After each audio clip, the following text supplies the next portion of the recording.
Hi అండి, welcome to make life beautiful in Telugu channel. ఇవాళ నేను మీతో షేర్ చేసుకోబోతున్న రెసిపీ వచ్చేసి ఫ్రూట్స్ పంచామృత్ అండి. చాలా ఈజీగా చేసుకోవచ్చు దీన్ని. మనం దీన్ని నైవేద్యంగా దేవుడికి పెట్టచ్చు. అలాగే ఏదైనా ఉపవాసాలు చేసేటప్పుడు కానీ చేసిన తర్వాత కానీ దీన్ని తీసుకోవడం వల్ల మనకి చాలా శక్తిగా అనిపిస్తుందండి. అందుకోసం నేను బనానా తీసుకున్నానండి, అరటిపండు తీసుకున్నాను, సగం బనానా తీసుకున్నాను. దాన్ని స్పూన్తో చక్కగా మెదిపేసుకున్నాను, మ్యాష్ చేసేసుకున్నాను అనమాట. బాగా పండిన బనానా అయినా కానీ తీసుకోవచ్చు మీరు. పండిన అరటిపండు అయితే ఇంకా తీగా ఉంటుంది. అప్పుడు షుగర్ తగ్గించి తీసుకోవాలి. ఇందులో ఒక స్పూన్ పంచదార కూడా యాడ్ చేసుకున్నానండి. పంచామృత్ అంటే పంచదార కూడా ఉంటుంది కదా అందులో.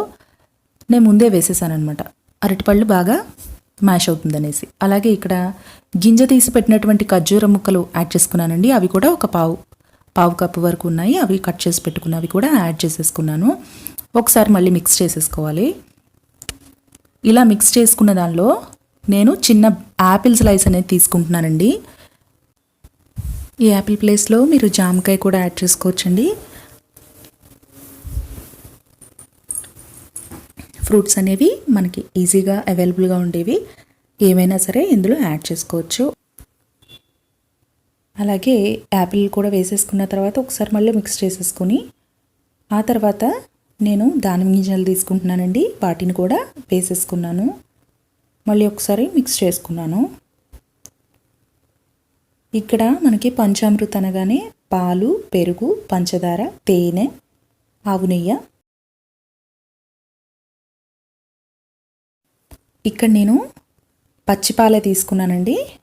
కాచిన పాలు ఏమీ వెయ్యము ఇందులో. పంచామృత్ అనేప్పుడు పచ్చిపాలే తీసుకుంటాం కదా. హాఫ్ కప్ వరకు పాలు తీసుకున్నాను. ఫ్రూట్స్ క్వాంటిటీ బట్టి మనం పాలు అనేది యాడ్ చేసుకుంటాం అనమాట. పాలు వేసిన తర్వాత పావు కప్పు వరకు పెరుగు యాడ్ చేశానండి. మీకు కుదిరితే దొరికితే ఆవు పాలు, ఆవు పెరుగే తీసుకుంటే బాగుంటుంది దొరికినంతలో. దొరకకపోతే మామూలు ఇవి అయితే ప్యాకెట్ పాలేనండి. పచ్చి పాలు ఇవన్నీ వేసుకున్న తర్వాత మిక్స్ చేసేసుకోవాలి. ఇదిగోండి ఆవు నెయ్యి కూడా యాడ్ చేసేసుకుంటున్నాను. వేసుకున్న తర్వాత బాగా మిక్స్ చేసేసుకోవాలి. అంతా కలిసేలాగా పంచదార అది వేసాము కదా ఫ్రూట్స్లో, అవి అన్నీ కూడా కలిసేటట్టుగా మిక్స్ చేసుకోవాలి. తర్వాత ఇంకా అన్నీ అయిపోయినాయండి. అన్ని ఇంగ్రీడియంట్స్ యాడ్ చేసేసాం. పాలు, పెరుగు, పంచదార, ఫ్రూట్స్ కూడా వేయవలసినవి వేసేసాను. తేనె ఒకటే ఉంది, అది కూడా ఫైనల్గా యాడ్ చేసేసి బాగా మిక్స్ చేసేసుకోవడమే. దీనికి అస్సలు హైరాణ పడక్కర్లేదండి. చాలా సింపుల్గా ఈజీగా చేసుకునే నైవేద్యంగా దీన్ని ఫ్రూట్స్ పంచామృత్గా చెప్పచ్చు. అంతేనండి. ఇది ఇప్పుడు దేవుడికి నైవేద్యం పెట్టడానికి అలాగే మనం తీసుకోవడానికి రెడీ.